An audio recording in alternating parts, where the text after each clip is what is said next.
श्री स्वामी समर्थ. कशा आहात? बरे आहात ना? तर इथे मार्केटला गेलो होतो. आजचा दिवस मार्केटपासून सुरू झाला. घरातलं काम आवरल्यावर खरेदी वगैरे केली, डिक्शनरी वगैरे घेतल्या मुलांच्या. त्यानंतर भूक लागली होती कारण न खाताच गेलेलो होतो.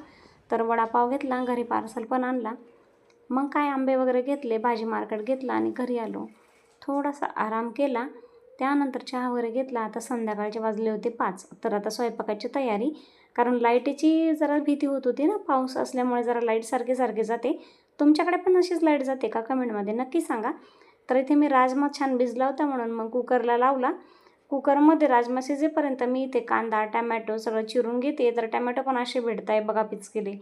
नंतर मग अद्रक लसूण कुटून घेतला, कारण कुटून घेतला तर दाताखाली छान लागतो. कढई गरम केली, कढईमध्ये तेल घातलं. त्यानंतर आपण लाल मिरच्या घालतोय, थोडेसे जिरे घालायचे आहे, 2 लवंग 2 मिरे. आणि छान आपल्याला ते मसाल्याचे चव त्यामध्ये उतरेपर्यंत परतवून घ्यायचं आहे. मिरचीची चव जोपर्यंत उतरत नाही. टमॅटो घातले, तेल सुटेपर्यंत आपल्याला परतवून घ्यायचं आहे टमॅटो आणि कांदा. तर मी ते 2 मोठाले कांदे घेतले आणि असे स्लाईस करून घेतलेले आहे. राजमा बनवायचा होता. राजमा चवीला अप्रतिम लागतो. तुम्ही कधी बनवला नसेल तर बनवून बघा. प्रत्येकाची पद्धत वेगळी असते, त्यानुसार तुमची पद्धत कशी आहे त्यानुसार तुम्ही बनवून बघा, खूप छान लागतो. तर इथे मी कुकरला राजमा लावलेला आहे. तोपर्यंत इकडे माझी ग्रेव्ही पण बनवायला तयार झालेली आहे. तर माझा मुलगा खूप खुश होता कारण त्याच्या आवडीचं एक छोटंसं ब्लूटूथ त्याने आणलेलं होतं. इतका साऊंड होता ना त्याचा, म्हटलं राहू दे, खराब नाही कारण मुलांच्या हातामध्ये वस्तू वापरण्यामध्ये जरा फरकच असतो. माझं हे 3रं झालेलं आहे वापरणं. तर त्यानंतर मग मी बदाम परत एकदा मिक्सरमध्ये फाईन पेस्ट करून घेत आहे. तर अशा प्रकारे पूर्ण फाईन पेस्ट तुम्ही बघू शकता करून घेतलेली आहे. कलर बघा खूप छान आलेला आहे, बघू शकता, एकदम मऊसटक झाली. त्यानंतर पुन्हा कढईमध्ये तेल घातलं.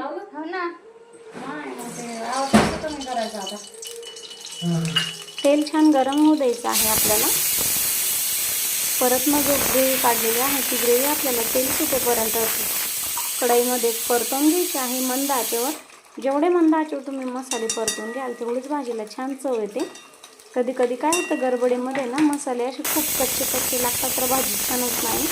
इथे मी लसूण अद्रकची पेस्ट काढलेली होती, ती अगोदरच टाकायची होती मला, पण मग त्याला म्हटलं आता परतून घेऊया छान. त्यानंतर धना पावडर टाकली, लाल तिखट आणि अंबारी चटपट घातला, सब्जी मसाला घातला, हळद घातली. छान असं तेल सुटेपर्यंत परतवून घ्यायचं आहे आपल्याला. मिक्सरच्या भांड्यामध्ये ग्रेव्ही काढली होती, त्यातच मी पाणी घातलं आणि त्या भांड्यामध्ये थोडंसं धुवून टाकलं त्याच्यामध्ये. तर ही प्रत्येक बायांची सवयच असते म्हणा, मला पण आहे का तुम्हाला पण आहे. तर इथे तेल सुटेपर्यंत मसाले आपल्याला परतवून घ्यायचे आहे.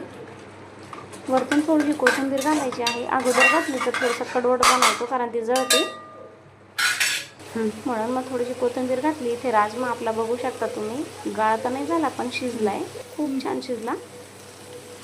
ग्रेव्ही आपली तयार झालेली आहे म्हणून मग राजमा मी त्यामध्येच घातला. एक 5 मिनटं आपल्याला राजमा शिजू द्यायचा आहे. कलर बघू शकता खूप छान आलेला आहे. घरगुती तिखट आहे माझं, घरचंच तिखट असतं. चवीनुसार मीठ घातलं. त्यानंतर आपल्याला कसुरी मेथी घालायची. कसुरी मेथी घातली की भाजीला खूप छान चव येते. भाजी आता पूर्णपणे तयार आहे. तर जसं की म्हटलं होतं लाईट येत जाई करत आहे. तर परत मला वाजले एवढ्याच 2 गोष्टीलाच मला 7 वाजले कारण लाईट खूप परेशान करत होती.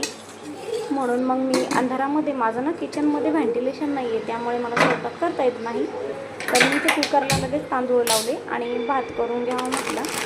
स्वच्छ धुवून घेतलं. तोपर्यंत माझं कुकरमध्ये भात होईपर्यंत इथे मी भांडे वगैरे सगळे स्वच्छ केले. लगेच माझा किराणा आला होता. किराणा मग सगळा व्यवस्थित मी भरून घेतला. इथे तांदूळ मी बासमती राईस मागवली होती पण इथे बारीक आले, म्हटलं चला असो काही हरकत नाही, नेक्स्ट टाईम आणू.